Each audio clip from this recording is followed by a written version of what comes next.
অর্থনৈতিকভাবে বাংলাদেশে এতটাই মজবুত হয়ে উঠুক যাতে শুধু ভারত কেন অন্য কোনো দেশের মুখাপেক্ষী হয়েও যেন তাদের থাকতে না হয়।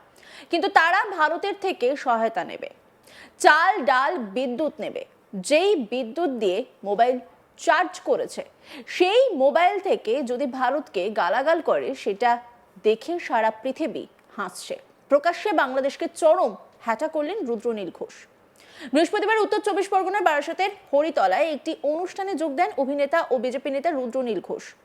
সেখানে বক্তব্য রাখতে গিয়ে বাংলাদেশকে তিনি আক্রমণ করেন আর তারপর বলেন, অর্থনৈতিকভাবে বাংলাদেশে এতটাই মজবুত হয়ে উঠুক যাতে শুধু ভারত কেন অন্য কোনো দেশের মুখাপেক্ষী হয়েও যেন তাদের থাকতে না হয়। কিন্তু তারা ভারতের থেকে সহায়তা নেবে, চাল ডাল বিদ্যুৎ নেবে।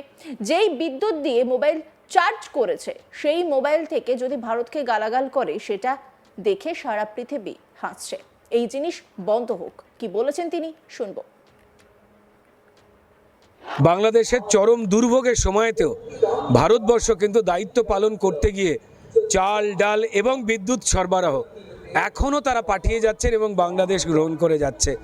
এটাই পরম্পরা। চাইব যে বাংলাদেশ শান্ত হোক।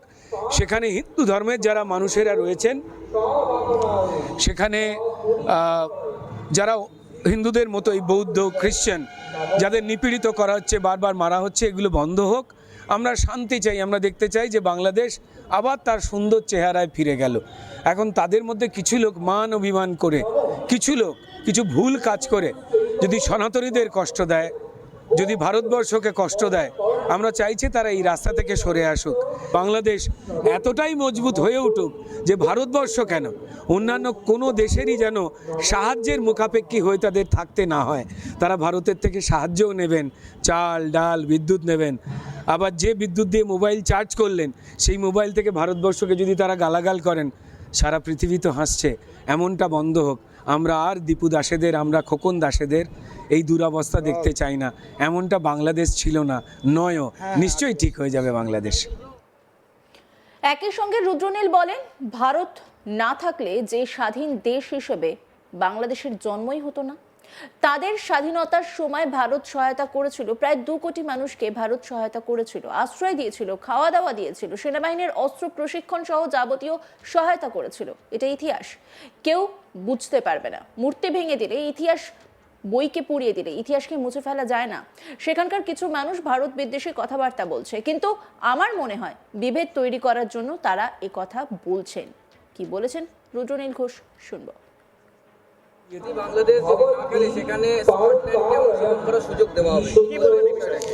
দেখুন, আমার মনে হয় যে বাংলাদেশের কিছু মানুষ, সবাই নয়, তারা যে ভারতবর্ষ না থাকলে জন্মগ্রহণই করতে পারতো না একটা স্বাধীন দেশ হিসেবে, যাদের স্বাধীনতার সময় ভারতবর্ষ তুমুল সাহায্য করেছে, যা তারা যতবার অস্বীকার করুক না কেন, সত্যিকে তো অস্বীকার করা যায় না। প্রায় 2 কোটির মতো মানুষকে ভারতবর্ষ সাহায্য দিয়েছে, খাইয়েছে, দাইয়েছে। তারপর তাদের নতুন দেশ তৈরি হবার জন্য সেনাবাহিনী থেকে শুরু করে যাবতীয় সাহায্য দিয়েছে। এটা তো ইতিহাস, এটা তো কেউ মুছতে পারবে না। প্রতিচি পুড়িয়ে দিলে বা ধরুন নানান মূর্তি ভেঙে দিলে, ইতিহাস বই ছিঁড়ে দিলে ইতিহাসকে ছিঁড়ে দেওয়া যায় না। আমরা চাই কিছু ধরনের মানুষ যারা ভারত বিদ্বেষী কথাবার্তা বলছেন, তারা বিভেদ তৈরি করার জন্য বলছেন। রুদ্রনীল ক্রিকেট প্রসঙ্গে বলেন, আইসিসির সেক্ষেত্রে কিছু নিয়ম রয়েছে। সেই নিয়মের বাইরে গিয়ে বাংলাদেশ নিজেদের নিয়ম তৈরি করতে পারে না। আমরা চাইবো বাংলাদেশ সহিষ্ণুতার সঙ্গে সব কাজ করুক। আমার মনে হয় বাংলাদেশ যখন ঠান্ডা মাথায় ভাববে, তখন তারা নিজেরাই ভারতের যাবতীয় দাবি বা কথা সেটাকেই মান্যতা দেবেন। কয়েকজন বিক্ষিপ্ত ক্ষমতাশালী লোকজন রয়েছেন, তারা বিভিন্ন রকমের কথা বলছেন, সেটা দুদেশকেই কষ্ট দেয়। এটা বন্ধ হোক। ধর্মান্তকরণ বন্ধ হোক। সংখ্যালঘু মানুষের উপর অত্যাচার বন্ধ হোক। কি বলছেন তিনি, শুনবো। ইন্ডিয়ান ক্রিকেটের আইসিসির ক্ষেত্রে কিছু নিয়ম রয়েছে। এবার সেই নিয়মের বাইরে তো বাংলাদেশের সবাই নিজের নিয়ম তৈরি করতে পারেন না। খেলার ক্ষেত্রে আমরা তো ডেফিনেটলি চাইব যে তারা একটু সহিষ্ণুতার সঙ্গে সবটাই করুন। আমাদের মনে মনে ব্যক্তিগত ইচ্ছা যে কোনো কারুর থাকতেই পারে, কিন্তু আন্তর্জাতিক এবং জাতীয় তো কিছু নিয়ম আছে, সেই নিয়মের বেড়াজালের বাইরে তো আমরা কেউ যেতে পারি না। আমার মনে হয় বাংলাদেশ যখন ঠান্ডা মাথা করে ভাববে, তখন তারা নিজেরা ভারতবর্ষের যাবতীয় দাবি বা কথা সেটাকেই মান্যতা দেবেন। কয়েকজন বিক্ষিপ্ত ক্ষমতাসীন লোকজন রয়েছেন যারা বিভিন্ন রকমের কথা বলছেন, আমার মনে হয় সেটা কষ্ট দেয় দু দেশকেই। এটা বন্ধ হোক, মানুষ নিধন বন্ধ হোক, ধর্মান্তকরণ বন্ধ হোক, সংখ্যালঘুদের উপরে অত্যাচার বন্ধ হোক, আর অর্থনৈতিকভাবে বাংলাদেশ এতটাই মজবুত হয়ে উঠুক যে ভারতবর্ষ কেন অন্যান্য কোনো দেশেরই যেন সাহায্যের মুখাপেক্ষী হয়ে তাদের থাকতে না হয়। তিনি আরো বলেন, রাম রাজ্য মানে শুধু সনাতনীদের রাজ্য নয়, রাম রাজ্য হচ্ছে সবার জন্য। কি বলেছেন তিনি, শুনব। রাম রাজ্য স্থাপন করার কথা বলা হয়। রাম রাজ্য মানে শুধুমাত্র সনাতনীদের রাজ্য নয়, রাম রাজ্য মানে সনাতনীদের যে দিক নির্দেশ রয়েছে যা সবার জন্য। যেখানেই সনাতনী মানুষেরা রয়েছেন সেখানেই ধর্ম তার নিরপেক্ষতা নিয়ে বেঁচে থাকতে পারে, এটা সবাই জানে।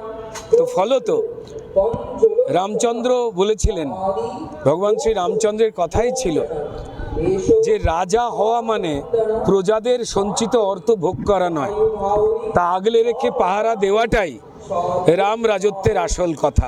আমার মনে হয় সে কারণেই ভগবান শ্রী রামচন্দ্র বিভিন্নভাবে সারা পৃথিবীর বিভিন্ন দেশে পূজিত হন। তো আমরা চাই যে সেই ধরনের রাম রাজত্ব তৈরি হোক, যেখানে বিভেদ ভুলে সবাই যারা পরিচালনার দায়িত্বে থাকবেন তারা যেন সবার জন্য নিজের সবকিছু সমর্পণ করেন। বৃহস্পতিবার উত্তর 24 পরগনার বারাসাতের হরিতলায় একটি অনুষ্ঠানে যোগ দেন অভিনেতা ও বিজেপি নেতা রুদ্রনীল ঘোষ। সেখান থেকে একাধিক মন্তব্য করেছেন তিনি। কি বলেছেন তিনি, শুনব। বাংলাদেশের চরম দুর্ভোগের সময়তেও ভারতবর্ষ কিন্তু দায়িত্ব পালন করতে গিয়ে চাল ডাল এবং বিদ্যুৎ সরবরাহ এখনও তারা পাঠিয়ে যাচ্ছেন এবং বাংলাদেশ গ্রহণ করে যাচ্ছে। এটাই পরম্পরা। চাইবো যে বাংলাদেশ শান্ত হোক, সেখানে হিন্দু ধর্মের যারা মানুষেরা রয়েছেন, সেখানে যারা হিন্দুদের মতোই বৌদ্ধ খ্রিশ্চান যাদের নিপীড়িত করা হচ্ছে, বারবার মারা হচ্ছে, এগুলো বন্ধ হোক। আমরা শান্তি চাই, আমরা দেখতে চাই যে বাংলাদেশ আবার তার সুন্দর চেহারায় ফিরে গেল। এখন তাদের মধ্যে কিছু লোক মান অভিমান করে, কিছু লোক কিছু ভুল কাজ করে যদি সনাতনীদের কষ্ট দেয়, যদি ভারতবর্ষকে কষ্ট দেয়, আমরা চাইছি তারা এই রাস্তা থেকে সরে আসুক। বাংলাদেশ এতটাই মজবুত হয়ে উঠুক যে ভারতবর্ষ কেন অন্যান্য কোনো দেশেরই যেন সাহায্যের মুখাপেক্ষী হয়ে তাদের থাকতে না হয়। অন্যান্য খবরের আপডেটের জন্য অবশ্যই নজর রাখুন আজ তাক বাংলার ইউটিউব স্ট্রিমিংয়ে। লাইক, কমেন্ট, শেয়ার এবং সাবস্ক্রাইব করতে ভুলবেন না।